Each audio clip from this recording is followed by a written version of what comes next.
Welcome, magical people. It's the most wonderful time of the year. No, not Yule. It's Samhain season. It's fall. Yay! It's time to cozy up and do all the fun witchy October things that lead us. Yeah, I've got a cat going crazy on me. Anyway, it's time to do all the fun witchy things. Time to nestle in and cozy up. So I thought I would do a video where I would share with you some of the decor that I put out, the magical things that I'm doing to my house. I have some spell crafting in here. We've got magical crafting. We've got herbal crafting. I'm going to share some books recommendations. I'm going to share movie and series recommendations. There's just all sorts of fun stuff in this video. So stick around and check out down below. I've got like chapters. So if you want to like skip around to the things that really interest you, then head on over there. This is it. It's that time of the year. Let's do it.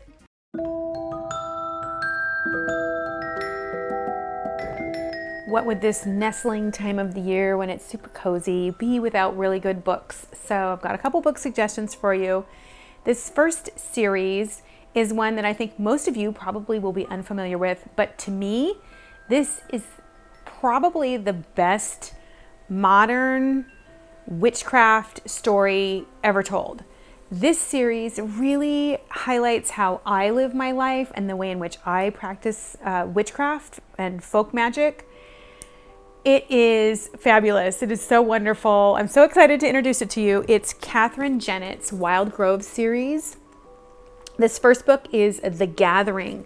And if you start this book at the beginning of October, it is really big. We'll say, I think it's like 550 pages, something like that. No, 367 pages. If you start this at the beginning of October and end right about Samhain, you'll be right on time because each one of these books ends with a Sabbath and this one ends with Samhain. And then you can just pick up the series and run with it. The next book ends at Yule and so forth and so on. What makes this book great? So this is the story of a young woman finding herself. I'm going to read the back of this to you. The veil between the worlds is shredding. The old gods are calling. Erin inherits a cottage in a remote village from a grandmother she's never met. A village full of witches and druids. By ownership of the cottage comes with a non-negotiable condition, and it's one Erin's not sure she can meet. Coming from a world that doesn't believe in magic, can she change her mind in time to survive initiation and walk the path of ancient ancestors? I'm like tingling all over. I don't really want to go into this too much. I will just tell you that this is everyday witchcraft. This is a shamanic lifestyle. This is a druidic lifestyle. This is the closest thing to what I consider everyday real witchcraft. This is not woo-woo Harry Potter. And that is what makes this series so amazing. Catherine Jennett, I will tell you, this is the book, but she also has on her website, you can download the audios on this. It's not on Audible, but they're totally reasonable. I think they're $10 a piece. And the narration is superb. So worth it. So amazing. I absolutely have been really good about not gobbling up this series too quickly. And I'm on book 4 right now in this series. So Wild Grove series by Catherine Jennett. First book, The Gathering. You will not regret reading this book. The next fiction book that I'm going to recommend is by Melanie Karzak, and it is Queen of Oak. It's the Boudica series. So if you are needing like that warrior spirit, you're wanting to step into a world, again, this is not totally woo-woo. This is historical fiction. It's really well written. It's exciting. The story just keeps you going. You want to know what happens to Boudica and how her life is going to unfold. It starts with her as a young girl before she becomes Queen Boudica. This is actually a trilogy. What I like about this book is that it really made me think about my principles, like what I live by, what I'm willing to die for, you know, how important my truth is and how important it is for us to stand up for ourselves. This book really highlights how this woman stood up for herself in a time when women were ignored, especially by the Romans during Roman occupation. And her life, of course, we don't know that all of, every detail about her life, and this is fiction, but it's historical fiction. And I found it really inspiring and thought-provoking. I really liked this series and I liked the writing style, and I think that you will too. Next up on my list, I wanted to give a nonfiction study book for you, and I've chosen this one, Elements of Spellcrafting by Jason Miller. And the subtitle is 21 Keys to Successful Sorcery. I like Jason Miller. He is a really good writer. He's a very good teacher. He is a ceremonial practitioner. However, this book, if you are wanting to learn about spellcrafting more and you want to be upping your witchcraft practice, this is an amazing book because it's going to go through, like you can see, I have it marked up with little tabs. At the beginning of the chapter, it has like this little cartoon, and then the chapter sort of explains the cartoon and what it means. It's got like these little lessons that are highlighted in dark. They're really bite-sized. What's great about this is it's going to teach you to think about spellcrafting from a really different angle. I have found, and this is my soapbox here, that real spellcrafting and real witchcraft takes personal work.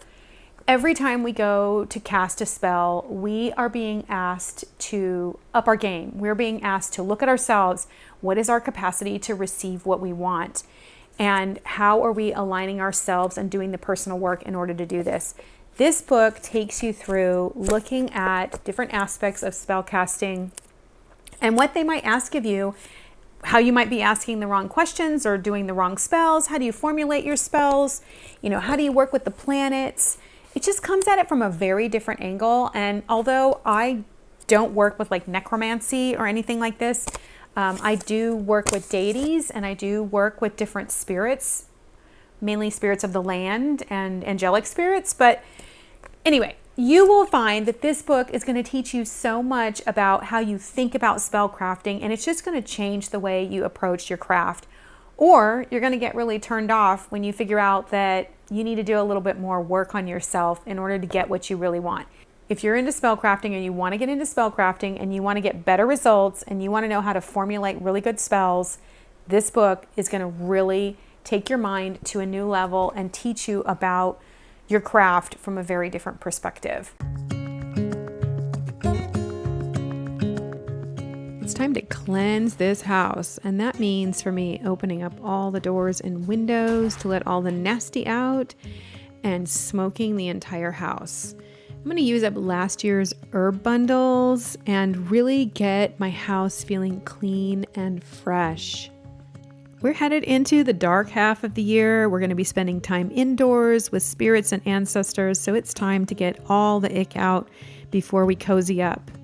I start in the east, walk clockwise through the house, and then I leave the smoke burning all day long with the windows open. And because I've used up all of my bundles, it's time to make new ones.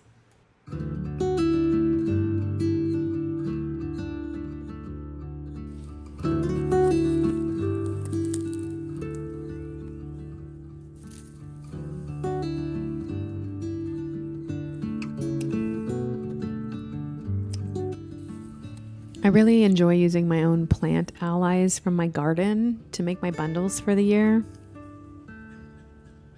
I can cultivate relationships with these plants, and I feel like they're really coming from outside in and offering me their wisdom and their protection.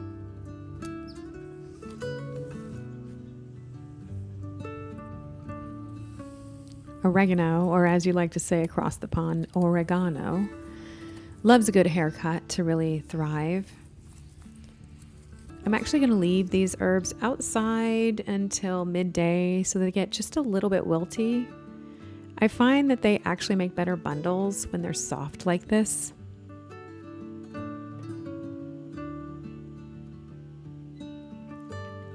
These have rosemary at the center and sage around the outside. Just really simply wrapping them as tightly as I can get them.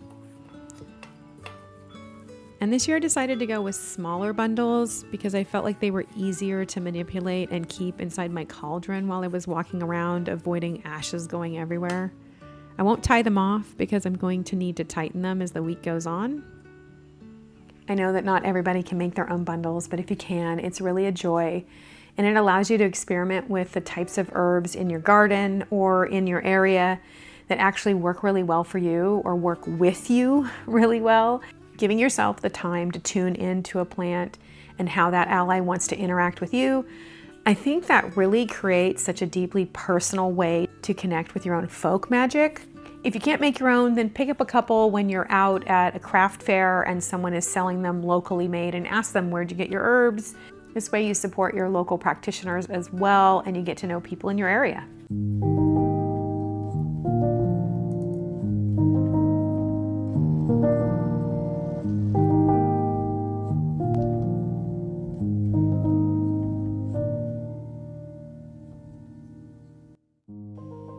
As I snuggle in for the fall and the upcoming winter, I'm reminded of all of the fabulous scents.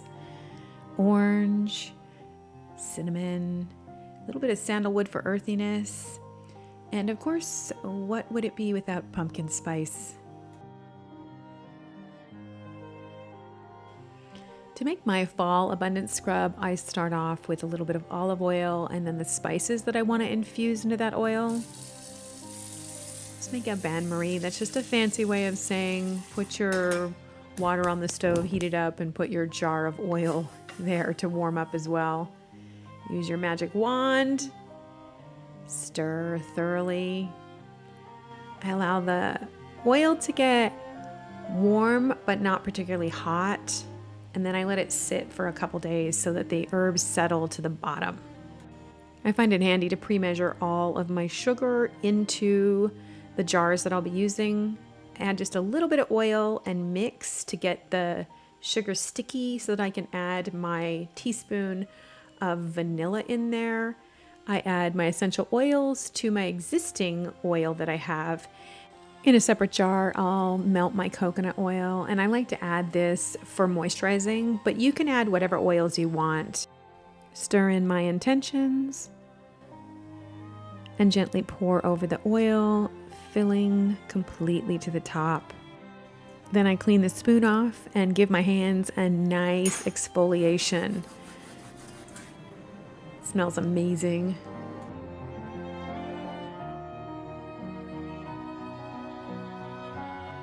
I like to make mine really pretty with ribbon and little notes. I made these two for my daughters. And the idea behind this is that we're scrubbing away the old and freshening ourselves up before we nestle in for the winter. While you're making a scrub for yourself, go ahead and make a scrub for someone else, maybe 2 or 3 people, and then you've got those Yule gifts tucked away and ready to go. Little word of warning here about making scrubs with cinnamon in them. Ladies, you don't want to get that in your hoo-ha, okay? So this is really something for in the shower that we use. We're just like rinsing off. You don't want to be soaking and kind of, intermingling those spicy oils unless you're into that type of thing.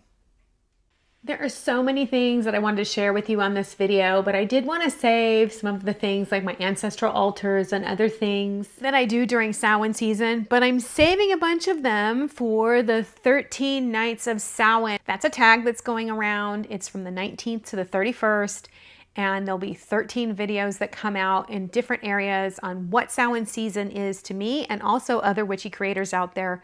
So be looking for that, and I can't wait to share with you just some of the fun and quirky little things that I do for Samhain season.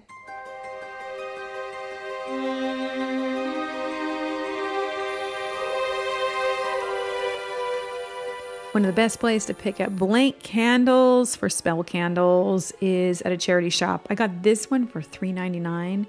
It's apple spice flavored. I cut out this little sticker to go on the bottom of my candle holder after I cleaned it off. Fit perfectly there. And then I wrote out a little spell to put on the bottom. Safety, love, and peace are here for all who come to gather near. Then I mixed up some glue and water till I got it to a really nice consistency. And then I picked out which of the napkins I was going to use to decoupage, and I chose the one that I felt would go through the seasons, so I could use this all the way through Yule and even into Imbolc season. Quick tip here, if you just cut the end of the plastic off of your napkins, then they're going to stay encased and you're going to be able to keep them for a long time. And I literally used one napkin for this project. I figured out how I was going to align this pattern on there, and you can see that this is white, has a white backing. You can decoupage first with a white napkin so that it's more opaque and you can see your pattern. Go ahead and put a liberal amount of glue on there, like enough for it to soak through, but not so much that it's like too soupy. And then I just gently pressed it on. You have to be careful because as the glue soaks through, the tissue becomes just really easy to tear. And so just gentle tapping worked really well for me. I put extra glue on the bottom as I folded it over because I had folds on there and I needed it to soak through.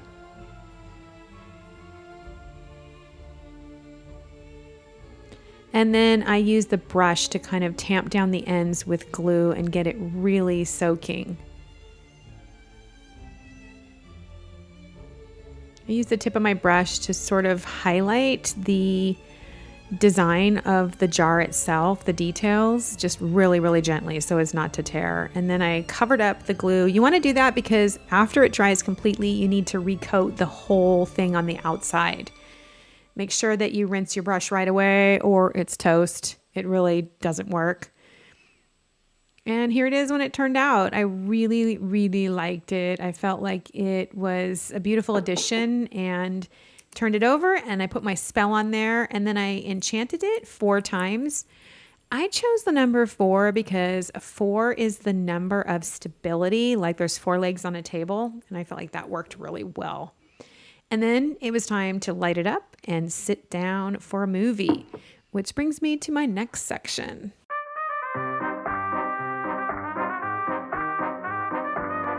Of course, this is the time to watch movies, and every season I have a couple things that I watch this time of year that I absolutely love that I want to recommend to you, and a couple movies that you maybe haven't seen in a long time or maybe have never seen if you're younger.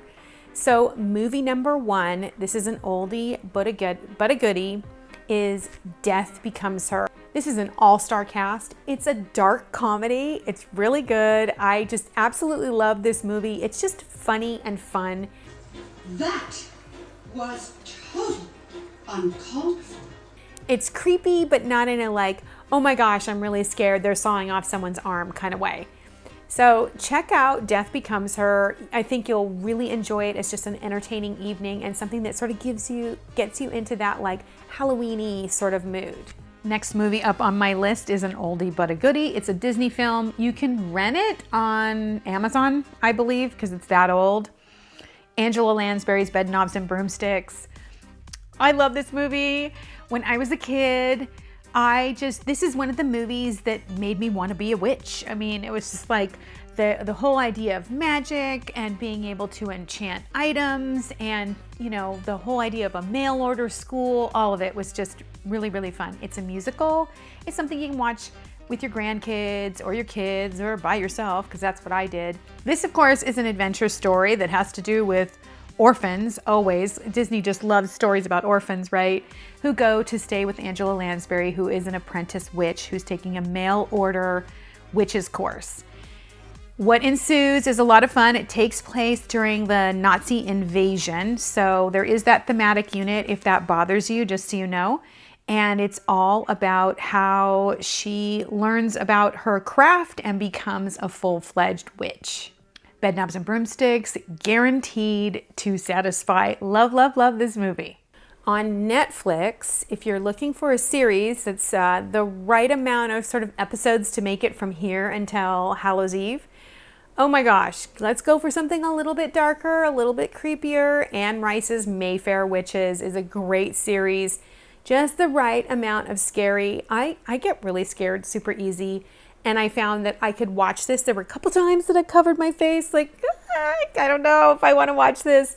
But for the most part, I could get through it. It is a story of a young woman who is discovering who she is and who her birth mother is and her own magical powers, and kind of like a family curse. Is it a curse? I don't know. You should watch and find out. But Mayfair Witches, and that one is on Netflix. Something that I watch every year, I usually start honestly in September because it's really long. It's a lot. I think there's 7 there 7 seasons? I think there's 7 seasons of this. But it's weird. It was on Netflix. They took it off. It's now on Apple TV. So if you wanted to watch it, it's on Apple TV, and this is The Good Witch. The reason why I love this series is because it is sort of like everyday magic. This is a super wholesome series. I feel like it's great because if you start watching this now, it's going to take you through, Thanksgiving here in the United States, in November, and then into the Yuletide season. And it's really wholesome. It's really family oriented. It's really feel good. It's about our natural magic. It's about just everyday intuition. And then there's a couple different characters in it, and their skills work differently. This isn't like watching Charmed where they're whipping open their grimoire and doing all this stuff. It's just about like every single one of us understanding our own personal gift and magic and how we bring that to the world. And each one of the main characters in this story does that. Of course, this is a story about women being the magical beings in this particular story. I love this, and it just makes me feel really good. I love nestling in and watching it. It's like the perfect thing to watch on like a Sunday afternoon with a cup of tea, or when you're just trying to relax in the evening. I even watch episodes like while I'm making dinner, but I have seen this series, I think 3 times now. Yeah, that's how much I love it. So The Good Witch, and that one is on Apple TV right now. Lastly, I want to suggest one more series that is super fun, that is perfect for the October vibe, and that is Wednesday. Based on the Addams Family character Wednesday, she goes off to boarding school as a teenager, and it's her life. Of course, it's typical Addams Family fun. It's kind of like dark humor, cheeky, not scary at all. Just really, I loved the Addams Family. I grew up with the Addams Family. How many of you out there grew up with the Addams Family? I loved watching those. And so this just kind of brings you back, and it has that same kind of dark humor that sort of normalizes being, otherworldly, living in this world and thinking that your world is totally normal when everybody else's normal is way somewhere else. Anyway, I think that's a great one to check out just for fun if you're looking for something to kind of hang out and watch in the evenings and like snuggle up with popcorn. In case you don't know me, my name is Hexa, and I live out in Oregon on an organic farm. I have a druidic practice where I practice folk magic, and I love to share with you my life out here living with nature. My goal with this channel is to really inspire you to live an empowered life and to find your brand of magic and to cultivate that within yourself. So with that in mind, I want to let you know that I have a newsletter that I send out weekly. Every week I share divination tricks, I have my witchy musings, and I share classes that I'm holding. Sometimes they're free, sometimes they're paid. Click that link down below if you want to stay in touch.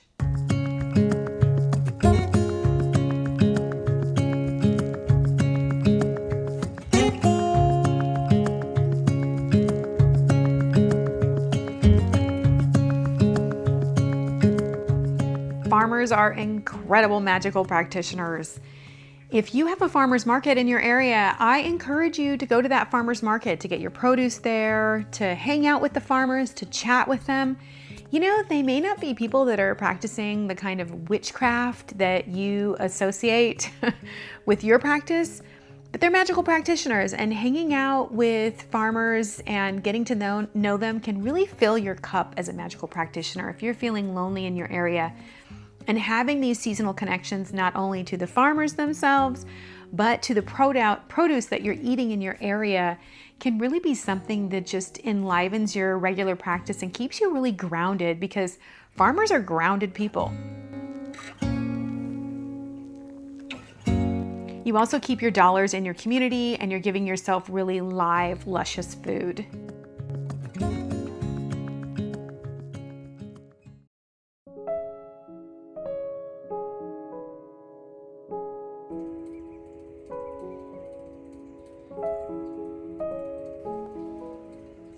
I love my mullein forest, and this time of year, it is the perfect time to get out there and collect your mullein flowers before the hard frost comes and they're gone. Having garlic and mullein ear oil on hand is wonderful. After I collect my flowers, I lay them on a windowsill to kind of dry out just a little bit.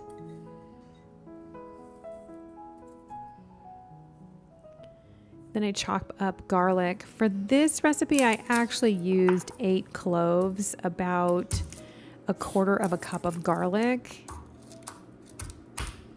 Rough chopping is fine. The idea is to expose as much surface area to the olive oil that you're putting the garlic in, so that the garlic oil gets infused into the olive oil.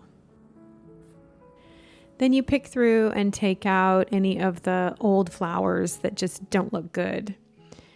Put a little bit of oil on the bottom of the jar and then begin layering flowers and garlic, flowers and garlic.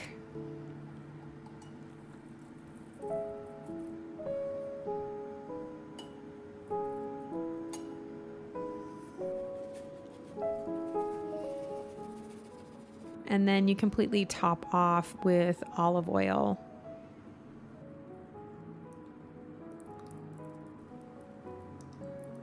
And then I just seal the jar tightly.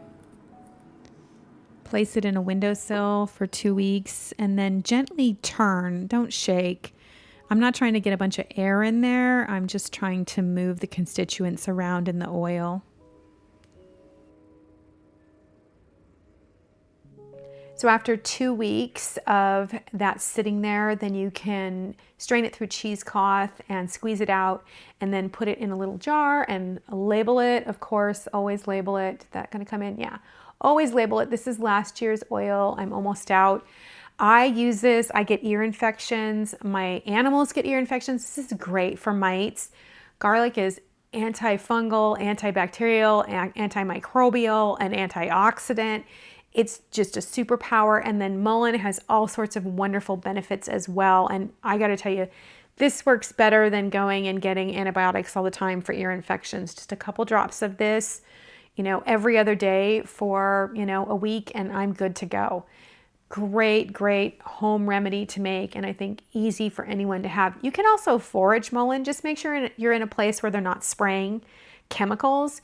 And because mullein flowers grow so high up in the air, it's easy to get them free of like dog pee and other nasties.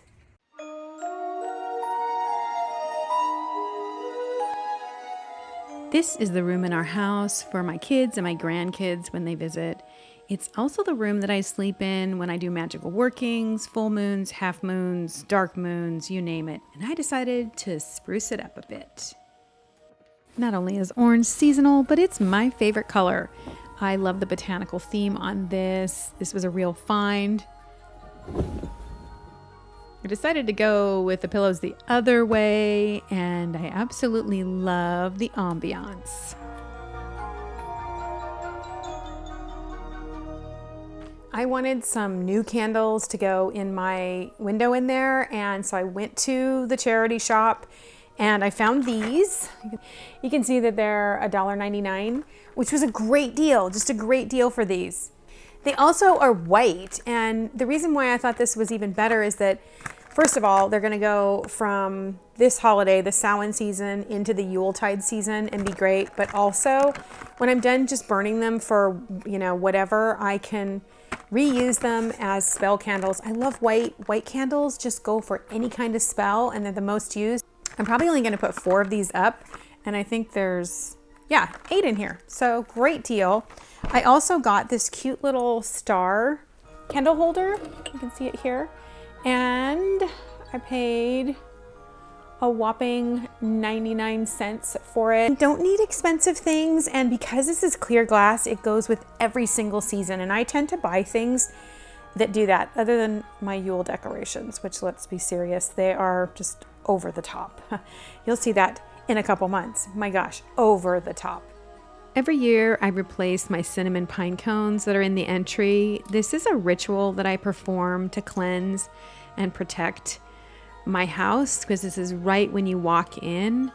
I will clean it very, very well, and then I'll use my little cinnamon broom from Trader Joe's. I consecrate the energy there, sweep everything away. Finally, I like to place my hands on this table and pray a spell of protection and peace for the house. Pro tip, when you get your pine cones, whether you get them at Trader Joe's or wherever you get them, leave them in your car for a couple days, maybe even leave them in your trunk for a day to make your whole car smell so amazing. And it's a way to kind of carry the season into your car. So when you're driving around, you just have that cinnamon smell. I love new pillow covers. It is like the quickest way to give your room a makeover.